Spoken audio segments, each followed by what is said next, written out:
Dilip Pandey and Raman Serawat of 2023 batch of Sri Babu Singh Jai Singh Ayurvedic Medical College. He gave his presentation, seminar, non-lecture hour on the topic cardiac cycle.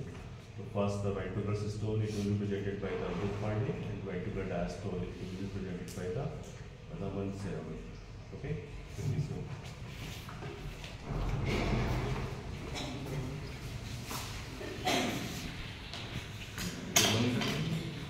Today will study about cardiac cycle.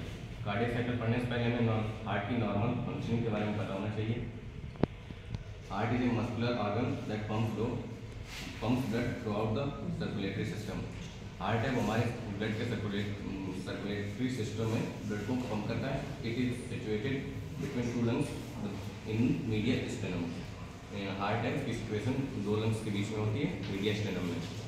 It is made up of 4 chambers. Heart के 4 chambers होते हैं, 2 atrium and 2 ventricles. The muscular of ventricles is thicker than the atrium. जो ventricle है वो atrium से अधिक मोटाई में होते हैं। The superior vena cover draining the body above the diaphragm and the inferior vena cover draining the body below diaphragm. जो हमारे ब्लड का वेनस रिटर्न होता है वो 2 वेना केवर्स के द्वारा होता है। एक है सुपीरियर वेना कवा जो कि डायफ्राम के ऊपर से पूरा ब्लड लाती है हार्ट में, और इंफीरियर वेना कवा डायफ्राम से नीचे का जो भी है ब्लड वो वापस लाती है। वो ओपन द राइट एट्रियम। जो राइट एट्रियम है उसमें ये दोनों ओपन होती हैं, और राइट एट्रियम है वो पूरी वेनस रिटर्न को रिसीव करता है बॉडी से।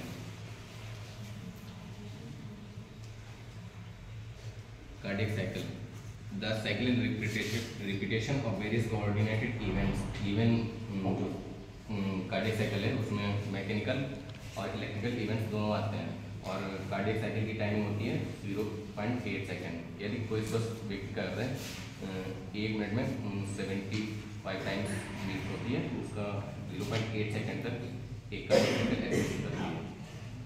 Events of cardiac cycle. Atrial events, atrial systole 0.1 second होता है, एट्रियल डायस्टोल 0.7 सेकेंड का होता है। और वेंट्रिकल इवेंट्स में वेंट्रिकल सिस्टोल 0.3 सेकेंड का होता है, और वेंट्रिकल डायस्टोल 0.7 सेकेंड का होता है। यदि इस समय टैकीकार्डिया होती है तो उसमें जो कार्डियक साइकिल का टाइम होता है वो कम हो जाता है, और ये ज़्यादातर सिस्टोल डायस्टोल में ज़्यादा होता है, सिस्टोल कम प्रभावित होता है इससे। Faces of cardiac cycle. Cardiac cycle के 8 फेज होते हैं। आइसोवॉल्यूमेट्रिक contraction, phase of rapid ejection, phase of reduced ejection, protodiastole of the ventricle, isovolumetric phase of relaxation of the ventricles, rapid filling phase of ventricles, reduced filling phase of ventricles, इसे diastasis भी बोलते हैं। Last rapid filling phase of ventricles, इसे atrial systole भी बोलते हैं। तो हम सबसे पहले आइसोवॉल्यूमेट्रिक कॉन्ट्रैक्शन के बारे में पढ़ेंगे। आइसो मींस सेम, मतलब कि जो उसकी लेंथ होती है इंडिविजुअल मायोकार्डियल सेल की वो सेम रहती है। In this case, the volume of the ventricle is the length of individual myocardial cell remains same. So this phase is known as isovolumetric contraction. इसमें जो ब्लड का volume होता है वो सेल्स को उनकी लंबाई बढ़ने नहीं देता है, मतलब कम नहीं कॉन्ट्रैक्ट नहीं करने देता है। इस वजह से इसे हम आइसोवॉल्यूमेट्रिक कॉन्ट्रैक्शन कहते हैं। In the beginning semilunar valves हैं वो बिल्कुल बंद होते हैं, और एवी वॉल्व्स होते हैं वो पार्शली क्लोज होते हैं। और इंट्रावेंट्रिकुलर प्रेशर होता है वो 0 के नज़दीक होता है। In the middle contraction start, intraventricular pressure gradually stably. Middle में कॉन्ट्रैक्शन स्टार्ट हो जाता है और प्रेशर बढ़ जाता है, लेकिन वो 80 mmHg से कम होता है। In the intraventricular pressure just exceeds the diastolic pressure in the aorta more than 80 mmHg। और जब इन द एंड में जो इंट्रावेंट्रिकुलर प्रेशर होता है वो 80 mmHg से ज़्यादा हो जाता है। And AV valve close firmly and sharply. AV valve बहुत ही जल्दी क्लोज हो जाते हैं, और उससे फर्स्ट हर्ट साउंड प्रोड्यूस होती है। The latter half of R wave of ECG coincides in this phase. जो आर वेव का ईसीजी हम लेते हैं तो उसमें आर वेव होती है, उसका जो लास्ट लेटर हाफ पार्ट होता है वो इस के साथ कोइंसाइड करता है। Phase of rapid ejection. In this phase, ventricular ejection is very rapid and a large amount of blood ejected from the ventricle. So this phase is known as phase of rapid ejection. जब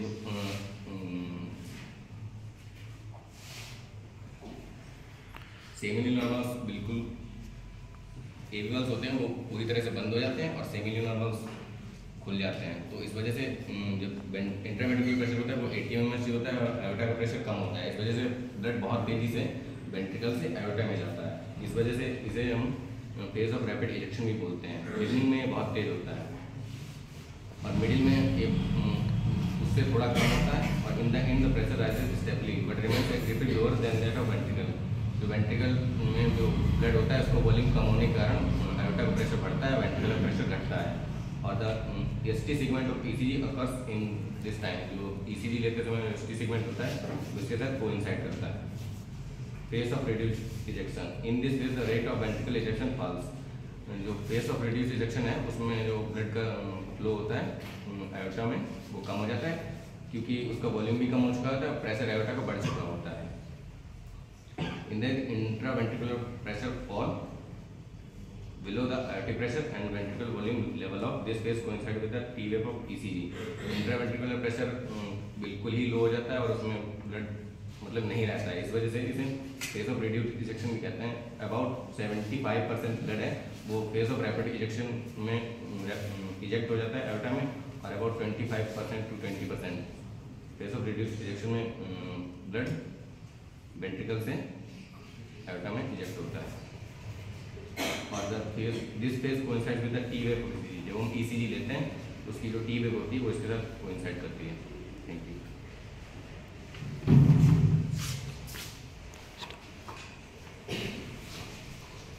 हमने क्या पढ़ा था?